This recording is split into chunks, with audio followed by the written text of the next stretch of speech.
Terima kasih Bapak sudah meluangkan waktu. Ada beberapa hal yang ingin saya tanyakan di Bapak. Selama masa kepemimpinan Bapak tentunya ada persoalan atau kasus-kasus yang Bapak alami di sekolah.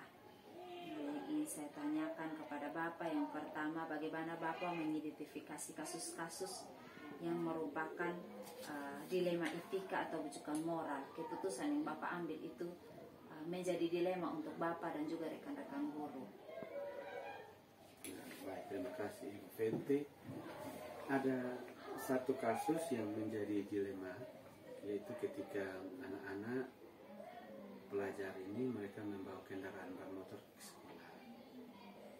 Namun ada satu keputusan yang telah saya ambil, yaitu mereka tidak diperbolehkan untuk membawa kendaraan bermotor di sekolah.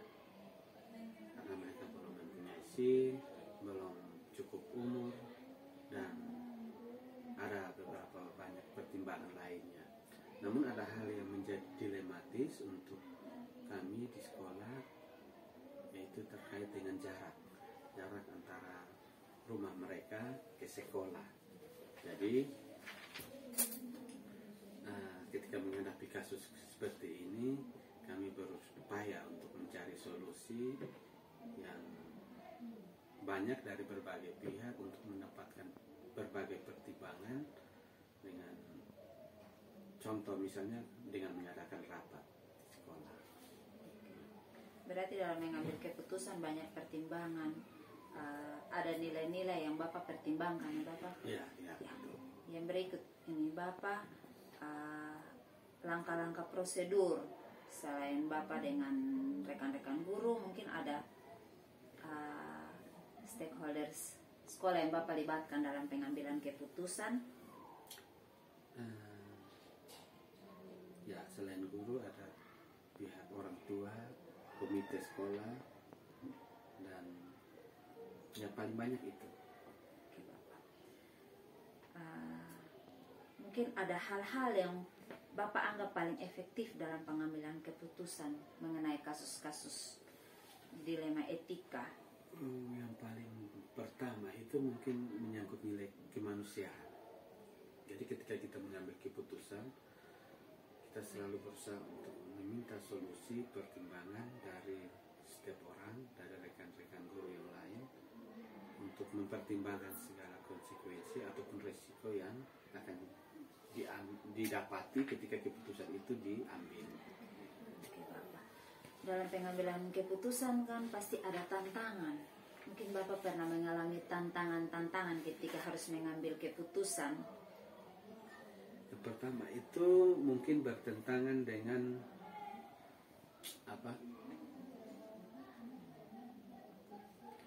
kita punya prinsip. Ketika kita sudah mengambil keputusan, berarti kita harus menjalankan. Namun ada hal-hal tertentu yang terjadi ketika kita mengambil keputusan, kita sendiri yang melanggar itu keputusan. Jadi ini sedikit bertentangan dengan hati nurani, seperti itu. Berikut mungkin ada semacam pro dan kontra dari rekan-rekan guru yang terkadang muncul terkait dengan setiap keputusan yang kita coba ambil. Oke, Bapak. Terus Bapak mungkin ada dalam pengambilan keputusan yang Bapak ambil, mungkin ada faktor-faktor yang Bapak rasa mempermudah Bapak dalam pengambilan keputusan ketika muncul suatu persoalan atau masalah?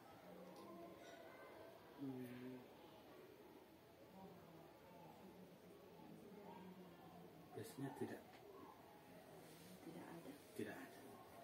Karena saya tidak terbiasa menunda untuk menyelesaikan masalah. Oke. Persoalan yang ada. Oke, Bapak. Mungkin ada pembelajaran ketika Bapak mengambil ini keputusan anak-anak tidak boleh membawa kendaraan bermotor. Mungkin ada pembelajaran dari Bapak sendiri.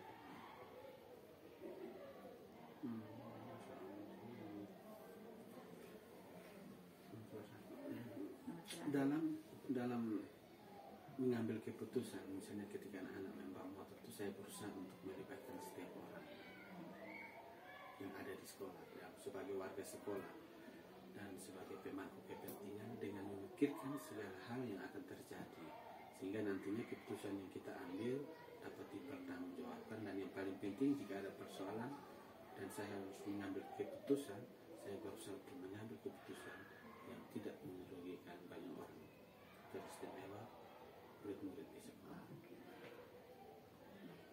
Oke Bapak, terima kasih banyak. Mungkin ini juga pembelajaran untuk saya. Jadi ketika mengambil keputusan, kita harus melibatkan banyak orang dan juga mempertimbangkan nilai-nilai kemanusiaan yang tidak merugikan orang lain, terutama peserta didik. Ya. Oke Bapak, terima kasih banyak Bapak Hendra Ya, untuk terima waktu kasih dan juga, kesempatan. Bu Fenty.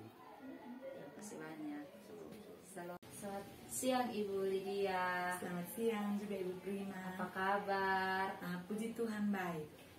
Oke, terima kasih Ibu Lydia sudah meluangkan waktu untuk saya. Hari ini saya akan sedikit berbincang-bincang dengan Ibu. Mungkin ini mengenai Ibu punya tugas juga, terutama dalam pengambilan keputusan dalam satu persoalan. Tentunya di dalam kepemimpinan Ibu banyak persoalan-persoalan yang Ibu hadapi. Nah, saya ingin mendengar cerita-cerita Ibu tentang mungkin salah satu kasus yang di dalam kasus itu Ibu harus mengambil keputusan. Dan keputusan itu membuat Ibu dilema, bukan cuma Ibu tetapi mungkin teman-teman guru. Dan Ibu bisa bercerita tentang satu kasus saja. Oke, baik Ibu, saya bisa cerita sekarang. Boleh Ibu, Ya, silakan.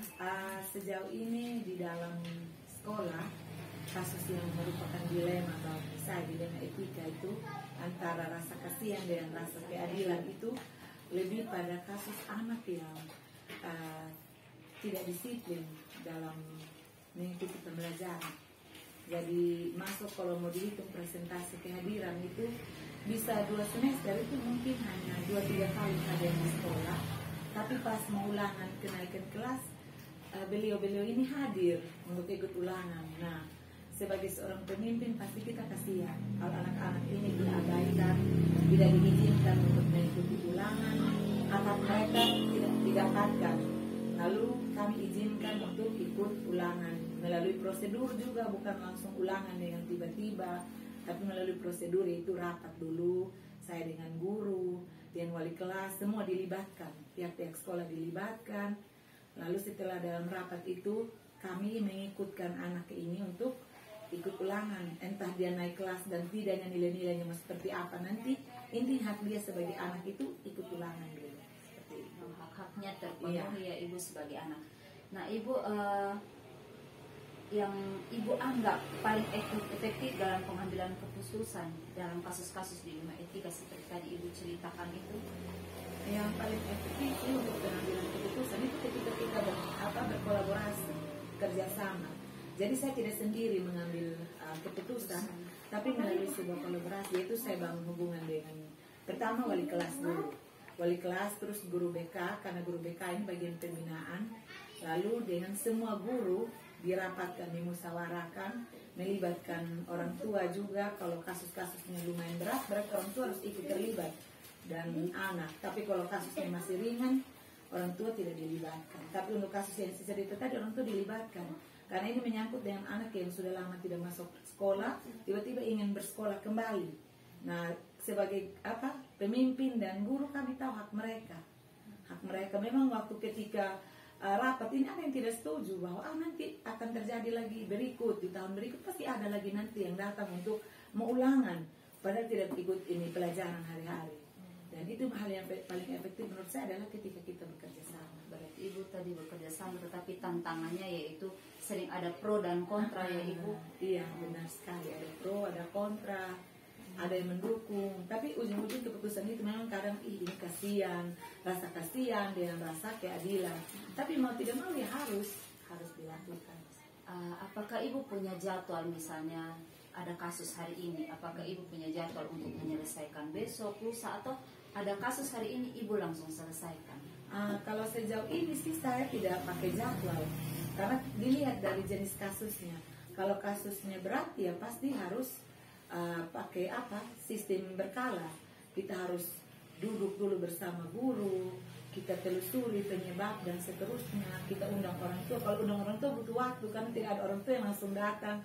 Dan kalau kasus yang berat itu butuh waktu. Tapi kalau kasus yang ringan, contohnya anak-anak yang mungkin di kelas usir, suka bacubit atau ambil barang teman, pas itu kita langsung selesaikan memang. Jadi sejauh ini sih untuk kasus-kasus tidak terjadwal, tapi pas ada kasus baru dijadwalkan seperti itu. Berarti kalau ada kasus-kasus ringan sebisa mungkin diselesaikan hari itu juga ya Ibu. Oke Ibu. Nah mungkin ada pihak-pihak yang mempermudah Ibu selama ini kalau ada masalah, membantu Ibu menyelesaikan. Selain Ibu sendiri dan rekan-rekan guru, mungkin ada pihak-pihak lain yang membantu Ibu kalau misalnya ada persoalan di sekolah. Ya. Mungkin ada Ibu. Baik Ibu, selain guru, selain komite, orang tua, kadang kami libatkan juga pemerintah dalam hal ini keamanan, supaya mereka membantu ke anak-anak yang lebih senang bermain di luar. Jadi kami libatkan pemerintah desa melalui hasil untuk mengamankan. Itu yang kami sering minta untuk membantu kami dalam pengamanan kasus-kasus seperti anak-anak tidak tertib dalam tidak disiplin dalam pembelajaran. Ini mungkin yang terakhir Ibu, dari Ibu cerita kasus tadi, terus ada jalan keluarnya dengan kolaborasi dengan rekan-rekan guru, orang tua. Mungkin ada pembelajaran yang paling berharga yang Ibu ambil ketika Ibu mengambil ini keputusan. Pembelajaran berharga itu adalah ketika saya mampu untuk menjadi seorang pemimpin yang bijaksana.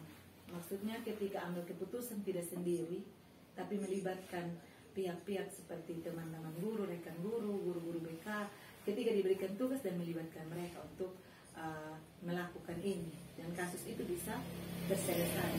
Karena kalau saya rasa saya sendiri, berarti saya tidak mampu menyelesaikan kasus ini. Terima kasih. Oke Ibu, terima kasih banyak untuk waktunya dari kita seri Ibu menceritakan kasus. Mungkin ini juga menambah pengalaman saya sebagai guru. Oke, terima kasih Ibu, sukses untuk pekerjaannya. Semoga Tuhan berkati Ibu dalam tugas dan tanggung jawab. Terima kasih Ibu Tia. Terima kasih juga Ibu Prima sudah mempercayai saya untuk melakukan wawancara pada sore ini. Semoga tugas Ibu juga cepat kelar. Amin. Terima kasih Ibu. Oke, selamat sore Ibu Ince. Aduh, minta maaf ini saya sudah mengganggu. Terima kasih Mak Ince sudah menyediakan waktu untuk saya. Ini saya ingin wawancara untuk tugas CGP Mak Ince. Saya ingin mau berbagi cerita mungkin selama ini Mak Ince di sekolah punya masalah atau persoalan atau kasus yang kemudian Mak Ince ambil keputusan, tetapi keputusan itu keputusan yang membuat Mak Ince dilema. Kasus itu berupa dilema etika dan bujukan moral. Coba saya minta Mak Ince mungkin bisa cerita satu kasus yang memang betul-betul buat Mak Ince sebagai guru dilema. Ya, baik. Ini mungkin kasus tentang anak yang tidak ikut sekolah. Dia kelas 8, waktu bulan Januari itu dia ikut kegiatan belajar di kelas itu hanya bulan Januari, kemudian Februari sampai awal Juni kami ulangan untuk penilaian akhir semester, itu baru masuk. Jadi ada anak sekolah yang bilang kita dapat murid baru, jadi saya juga heran, kok semua ulangan baru ada murid baru, baru tidak balik lagi tidak itu ini anak yang selama ini tidak ikut sekolah, sudah ada surat panggilan berapa kali tapi dia tidak datang, orang tua juga tidak datang. Jadi saya bilang, kalau begitu dari tata usaha tolong jemput orang tua supaya kita omong, karena ini otomatis dia mau ikut ulangan tapi dia tidak akan naik kelas.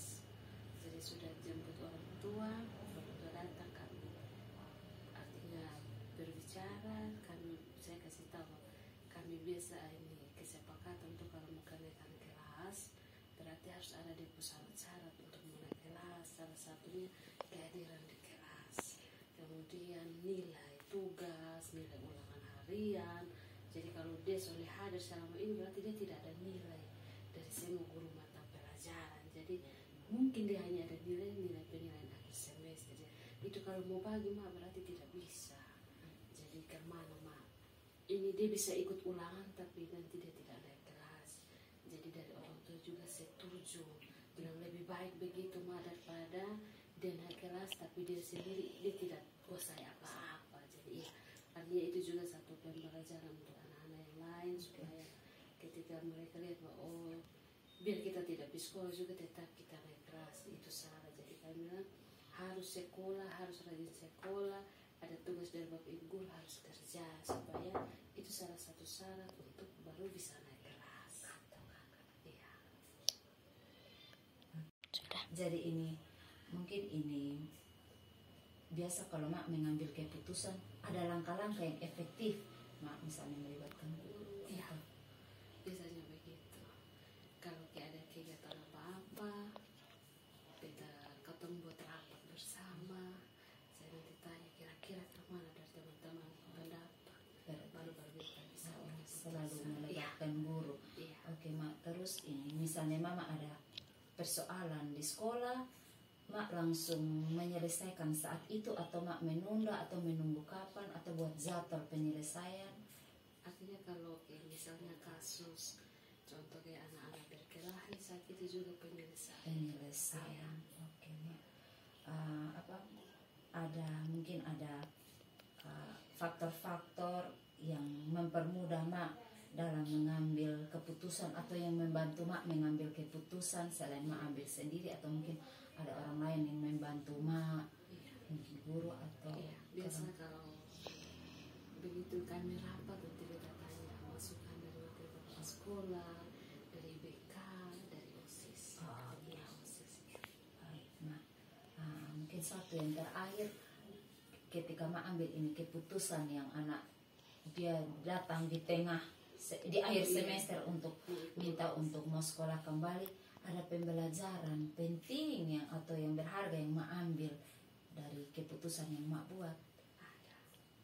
Itu artinya saya informasikan di anak-anak bahwa ketika kita mau menjadi orang yang sukses itu kita harus berkorban terlebih dahulu. Kita harus rajin datang sekolah, kemudian ada tugas-tugas dari bapak ibu guru harus rajin untuk kerja. Artinya untuk mendapat sesuatu yang berharga kita harus berkorban. Mungkin itu sama itu. Terima kasih banyak untuk waktunya. Semoga Pak diberkati dalam tugas dan jawab. Terima kasih, Mak.